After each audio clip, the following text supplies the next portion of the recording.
Hello everyone. I just thought I'd start giving a daily, if possible, daily energy update, and I again was challenged with some thoughts and incoming energies that are currently circulating, and there's definitely something going on with people learning to co-create together rather than compete against each other, and listening to each other, but also giving each other space when there's need for it. And right now I've heard of a couple of friends that had changes going on in their living environment. That actually includes mine as well, where I had to ask someone to move in order for that person to develop further independence, and also for me to be able to act independently without having to justify myself to someone when I feel like I want to help people, and I feel like I can help, but then get put into a spot where I even question whether I'm home or not, when people aren't able to communicate when I'm around. So that's a really awkward situation when your privacy is invaded because when the doors are open to communicate, it's ignored, and when the doors are closed, it creates some kind of friction between people.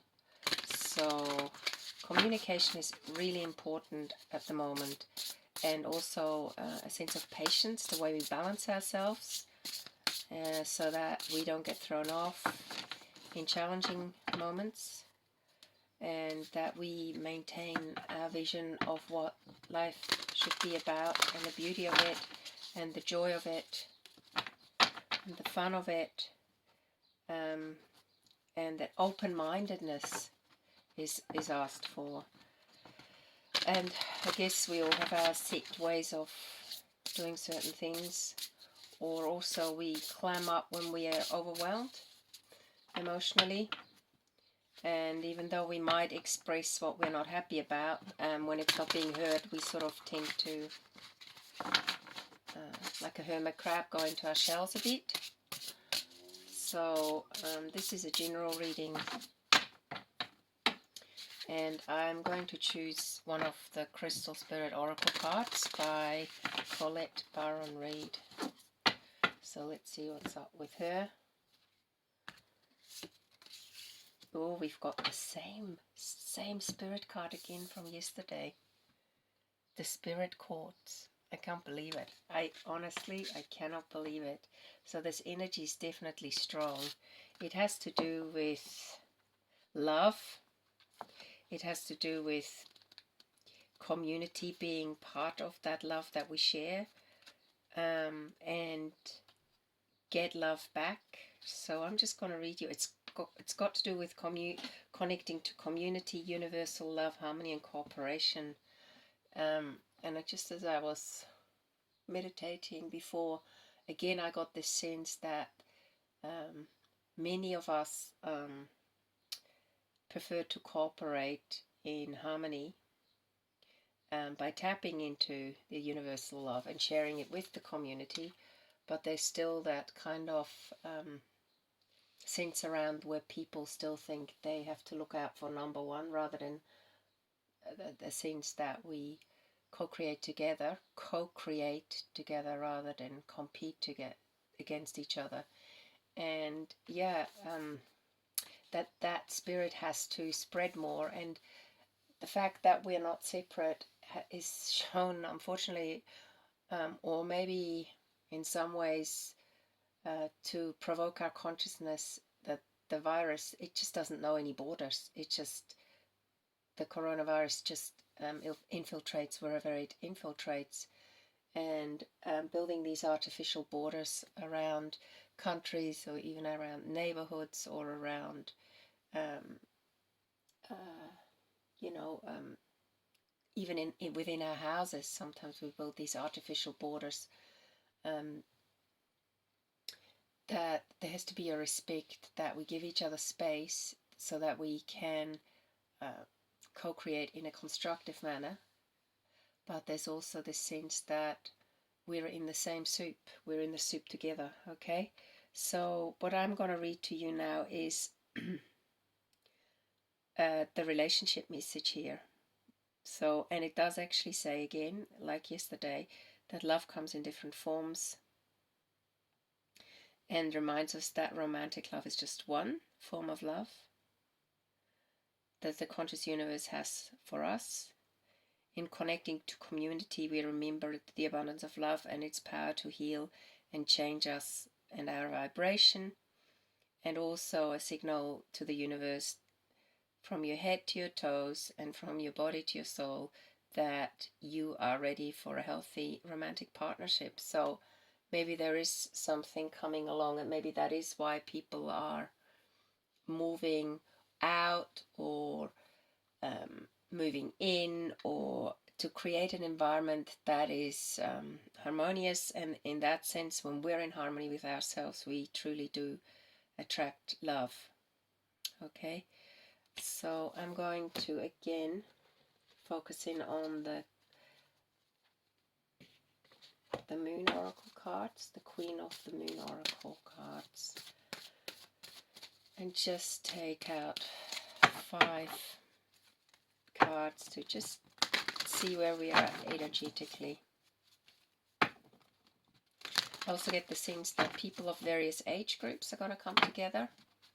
Older people, middle-aged people, people have children, people have no children. This is the sense of co-creating with spirit, that we share the energy and we enhance each other. I also get the sense that the tiny house on wheel movement is one of those community building environments where people come together on a piece of land and build their own little villages together, that kind of thing. But it's really important to understand what true love is, because it is much more than having expectations from one person only. It is actually having the freedom to share that love and communicate clearly that this kind of love is not just a love for one person. Alright, now let's have a look. The hunger. So that there's a sense of hunger. It's a sense of calling out to the soul about what we yearn for, and wishing to be heard. And also got the long night moon. It's a bit like the dark night of the soul, but I don't think that's what this card is about. It's more about one step at a time, and it sometimes feels like there is no wind in the darkness. I also get the sense that there is resistance to change for many of us right now, but the universe is pushing us into that direction. And one of the things that's shown us that we can't miss with nature is coronavirus. Okay, there's a sense of, but also with resistance grows a certain sense of resilience. And nature has a way of pushing through. Look at that, even here, the boundaries. The fingers are like the borders, and yet nature has a way of pushing through, and the birds can fly wherever they want to fly, and the insects can go and pollinate the trees across the border, and they're not going to say sorry. You know, this is, let's say, this is the Mexican border into the US, or vice versa. Well, this is a very ordinary cliche, but literally you can't stop the insects from doing what they need to do. Nature does what it needs to do naturally, because it's called to do that.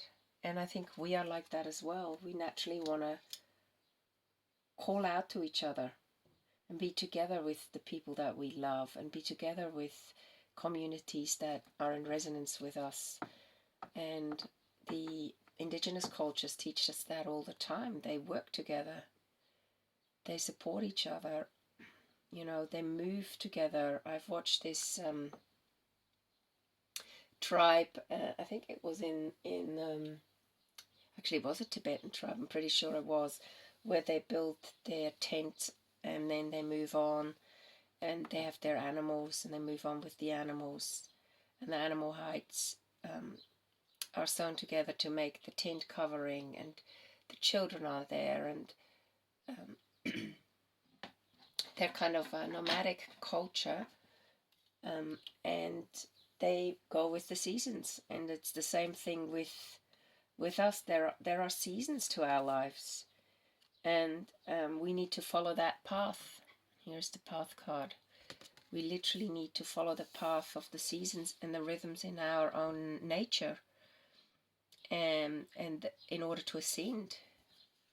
So this is again a really important message. And when we move with the seasons, and you can see these reindeers here, and some of these cultures have these reindeers, and that's their life. The reindeers are their life, and they move with these reindeers from one place to another as a whole family.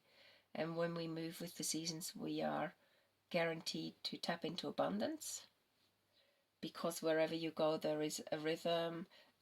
It's also important to eat seasonally. There are vegetables that grow in winter that are more root based, so grounding vegetables, and then there are vegetables in summer that are more air based, like, you know, salad, tomatoes, lighter foods. So wherever we go with the season, the earth adjusts, nature adjusts. And that's the realization we all have to come to, literally. That's the sort of key to our survival, I guess, as well, and to our happiness, this co-creativeness. I'm going to just tap into the wisdom of the oracle cards again by Colette Baron Reed.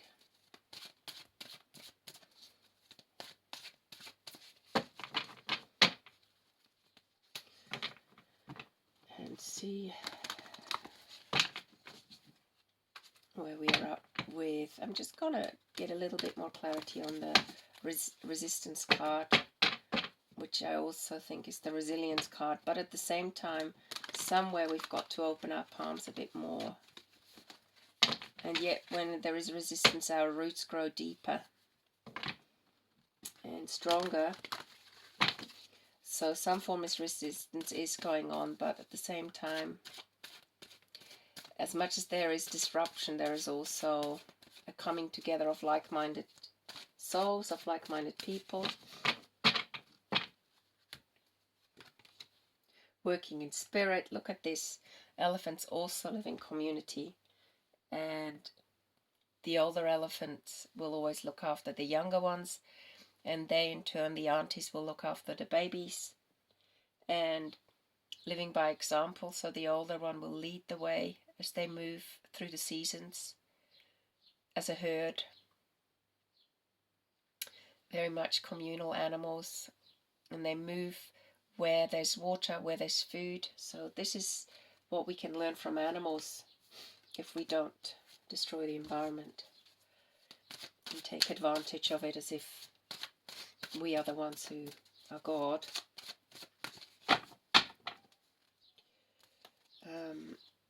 There's a sense of liberation when we break through these resistance walls. Even though it hurts, there's also a sense of absolute joy and freedom.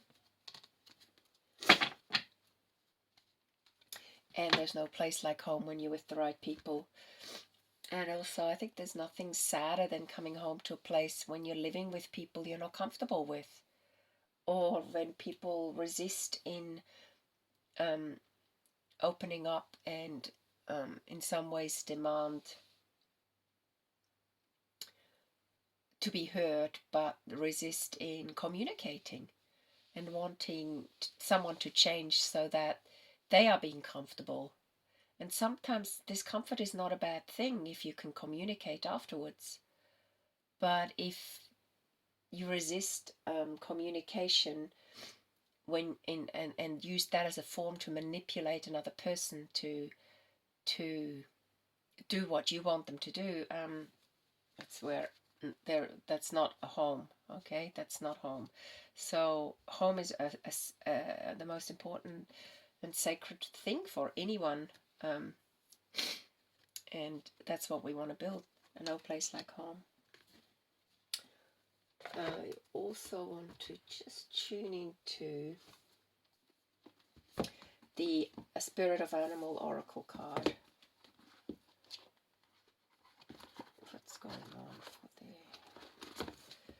the community in the animals world? So let's see what the card for the Spirit of Animal Oracle card resonates with.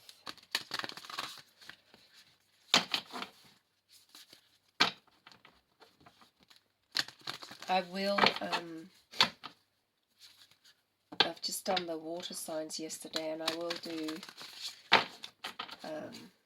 the earth signs, and then carry on with the other signs. But it just felt like these daily energy messages are not something that I generally do, but I do think are super important. Okay, so let's have a look. Moth Spirit. Wow, Moth Spirit has to do with surrender. But moths also are attracted to the light. In some ways I feel like they see in the dark. So if you're going through a bit of a dark night, or you feel a little bit in the dark about certain things, just be a bit like a moth. Then you're attracted to the light. It has to do with the question of what is guiding you now. Are you in alignment with spirit, or pursuing something or someone with so much tenacity that it has become a compulsion and an addiction? And in that sense, I also think we have to be aware of how we use technology. It's much easier to, try and say something via technology than actually talk to someone and make an arrangement where you can talk face to face. And that is versus demanding to talk when it suits you, not just when it suits the other person. This has to do with thinking straight. If you have an addiction, you're led by addiction, and technology is certainly an addiction. So thinking straight is hard work, but it also says here hard work and dedication are virtues, and love, of course, is a beautiful thing. However, when Moth Spirit appears, it's time to consider if you have gone over the edge in a relentless pursuit, workaholism, overeating, overuse of technology, perfectionism, or addiction to certainty, or even to a person, maybe your current vice. And that's certainly also important. We can get addicted to people, or they can get addicted to us. And this form of addiction does not matter. It's not so much a matter of what the addiction is. It's more important that you become aware of it and the consequences of these addictions, and to learn how to moderate. Let go of excessive energy by channeling it in more than one direction. So being more focused is important here. This has also got to do with burnout. Of course, when the moth goes to the flame, she gets burnt out, or he. It is also to do with not wanting to be engulfed by passion to the exclusion of all other pursuits. So it's time to surrender, radically accept what drives us, and free the spirit, because it wants to release your need for certainty and control. So this is another thing, we always want to control things. so that you can relax in a more balanced way. So Moth Spirit is here to say banish the shoulds and the musts so that you can enjoy what is as you allow for what might be. So that's a really important message here. And I also get the sense of just simplifying that you can focus on one thing. And again, harping back to technology, I also watch, especially sort of the younger people, use technology as a vice of distracting themselves, as it's a kind of shyness thing as well, where you don't have to face something or someone and ask questions. You can just look anything up. So it actually cuts you off from communicating with other people, from getting to know them, from feeling them, from being looking someone in the eyes. So again, if you hear this message and it resonates, become aware of where you might be a victim of a certain vice, a certain addiction, and you then neglect what it is you're being called to put your energy into. It's a bit like studying for an exam. Anything is more appealing in some ways when you have to sit for an exam than studying. You might even actually enjoy doing the dishes or clean the house or whatever it is. Do that cleaning and do the dishes in a rhythmic way, and then you're free to actually fall into your studies and do your work properly. So and when it comes to love, of course, the fact that we think another person is going to give us that happiness, that is an illusion. We have to be happy within ourselves first. And often people who reject us do so for two reasons. Either you don't love yourself enough, or they haven't learned how to love themselves enough. And coming into alignment with yourself requires you to just simplify and then focus on one thing at a time. So I hope this energy update is helpful, and if you haven't subscribed to the channel, please do so and share it.